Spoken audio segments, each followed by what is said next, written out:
بالله من الشيطان الرجيم. بسم الله الرحمن الرحيم.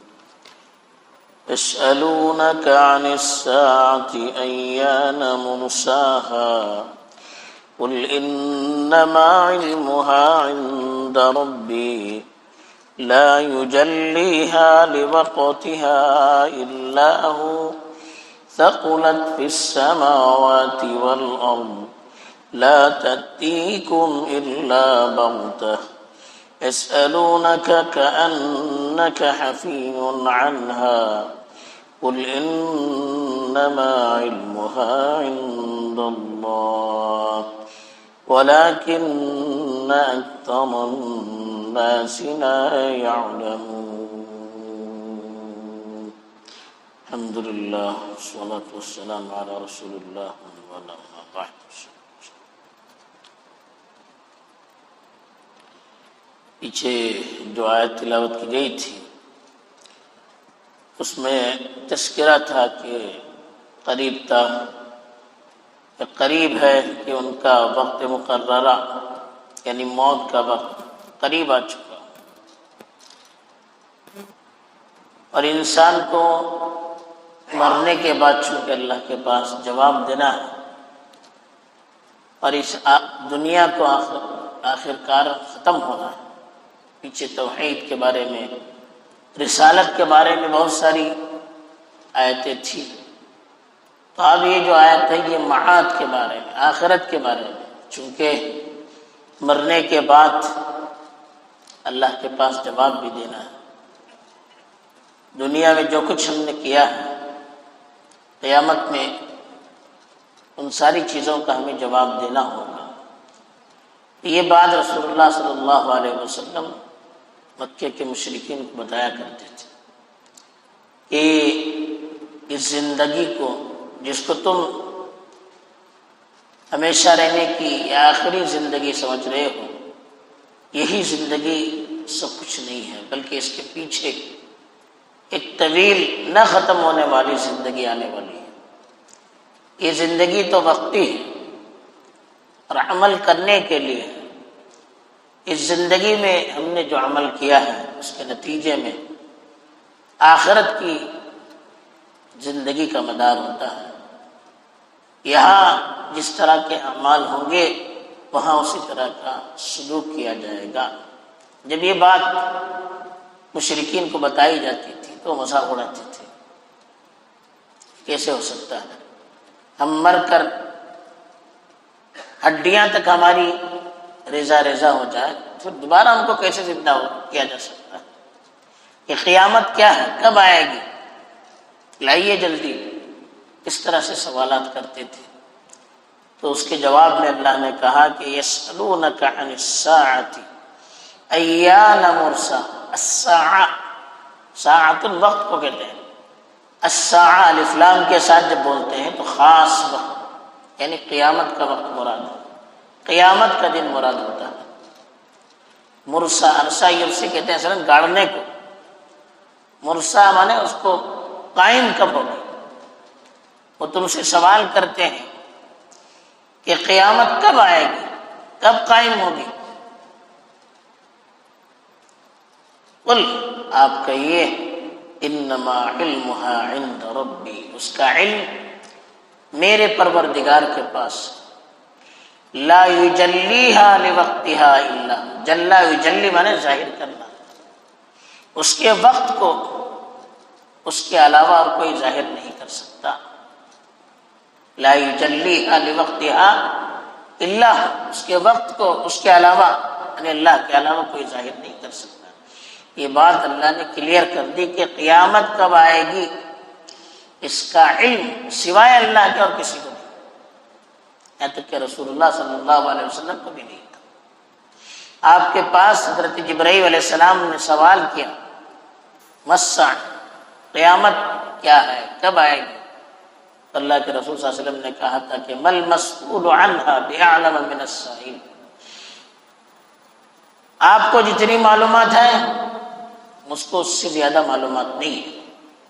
حضرت جبرائیل علیہ السلام سے اللہ نے کہا آپ سوال کر رہے ہیں مجھ سے آپ کو قیامت کے سلسلے میں جتنی معلومات اللہ نے دی ہے مجھے اس سے زیادہ نہیں دی گئی. تو اللہ کے رسول نے بھی کہہ دیا کہ قیامت کب آئے گی اس کا مجھے علم نہیں دیا گیا. کچھ نشانیاں اللہ کی طرف سے بتائی گئی تھی، وہ نشانیاں رسول اللہ صلی اللہ علیہ وسلم نے امت کو بتلائی.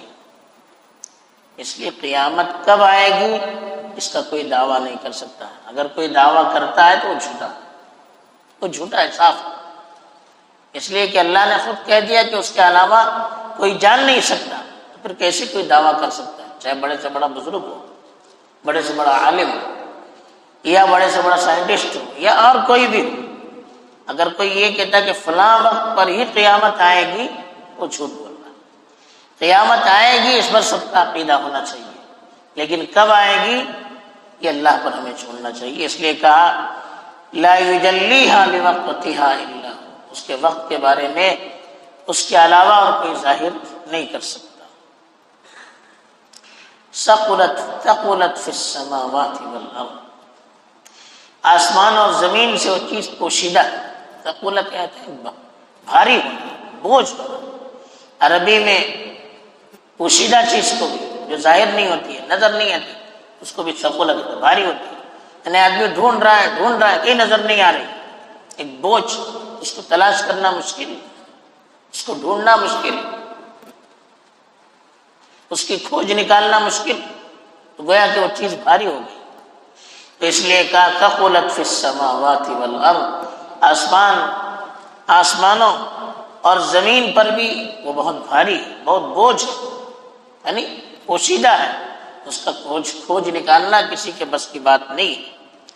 پھر ایک بات کہی کہ لا تأتیکم الا بغتہ، وہ اچانک تمہارے پاس آئے گی. بغتہ کہتے ہیں اچانک.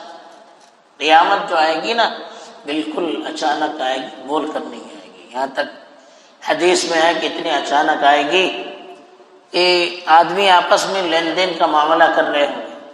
مثلاً کوئی کپڑے کا تاجر ہے، وہ کپڑا کھول کر دکھا رہا ہوگا، ابھی اس کو طے کرنے کی، بند کر کے رکھنے کا موقع ہی نہیں ہوگا کہ قیامت آ جائے گی. ایک آدمی کھانا کھا رہا ہوگا، نوالا ہاتھ میں اٹھایا لقمہ، اب منہ کے اندر داخل نہیں کر پائے گا اس کو کہ قیامت آ جائے. تو اتنی اچانک قیامت آئے گی کہ کسی کو معلوم نہیں ہوگا، سب غفلت میں رہے گی. تو اس لیے کہا قیامت کے آنے سے پہلے قیامت کی تیاری کرنی چاہیے. پھر کہا اللہ کے رسول سے یسألونک کأنک حفی عنہ، وہ تم سے سوال کر رہے ہیں اس کے بارے میں. یسألونک، وہ تم سے سوال کر رہے ہیں، کأنک حفی عنہ، گویا کہ آپ اس کے متعلق معلومات رکھتے ہیں. حفی کہتے ہیں بار بار سوال کرنا. جو آدمی بار بار کسی چیز کے بارے میں سوال کرتا ہے مطلب یہ کہ اس کو اس کی تحقیق ہے. ایک مرتبہ پوچھتا ہے، 2 مرتبہ پوچھتا ہے، 10 مرتبہ پوچھے گا تو اس کے بارے میں بہت ساری تحقیقات ہو جائیں گی. تو اسی لیے کہا کہ وہ آپ سے ایسے پوچھ رہے ہیں جیسے بار بار اللہ سے پوچھ کر آپ کو اس کے بارے میں پورا علم ہو چکا ہے، پوری تحقیق آپ کر چکے ہیں. کأنک حفی عنہ، آپ اس کے بارے میں پوری چیز جانتے ہیں. قل، پھر کہا آپ کہیے انما علمها عند اللہ، اس کا علم تو اللہ کے پاس، میرے پاس بھی نہیں. اللہ کے رسول سے کہلوایا جائے، کہیے کہ میرے پاس علم نہیں ہے، صرف اور صرف اللہ کے پاس علم ہے اس کا. ولکن اکثر الناس لا يعلمون، لیکن اکثر لوگ جانتے نہیں، اس چیز سے واقف نہیں. اس لیے قیامت کے سلسلے میں بڑی غفلت بھی ہو رہی ہے اور بہت سی غلط چیزیں بھی اس سلسلے میں معاشرے میں عام ہو رہی ہے. بہرحال اس آیت سے ہی پتہ چلتا ہے کہ قیامت کا علم، اس کے وقت کے بارے میں اللہ نے کسی کو نہیں بتایا. دوسری چیز، قیامت اچانک آنے والی ہے. تیسری چیز، اللہ کے رسول کو بھی اس سلسلے میں کوئی معلومات نہیں ہے اور نہ دوسرے لوگوں کے ہے. اس لیے اس سلسلے میں جو افراتفری ہوتی ہے یا لوگ الگ الگ پیشن گوئیاں کرتے رہتے ہیں، ان سے ہمیں دھوکہ نہیں کھانا چاہیے، بلکہ اپنی موت سے پہلے تک ہمیں قیامت میں جو سوالات اللہ کے سامنے ہم سے ہونے والے ہیں اور ہمیں جواب دینا، اس کے لیے ہمیں تیاری کرنی ہے۔ اللہ تعالیٰ ہم سب کو توفیق دے۔ آمین۔ سبحان اللہ۔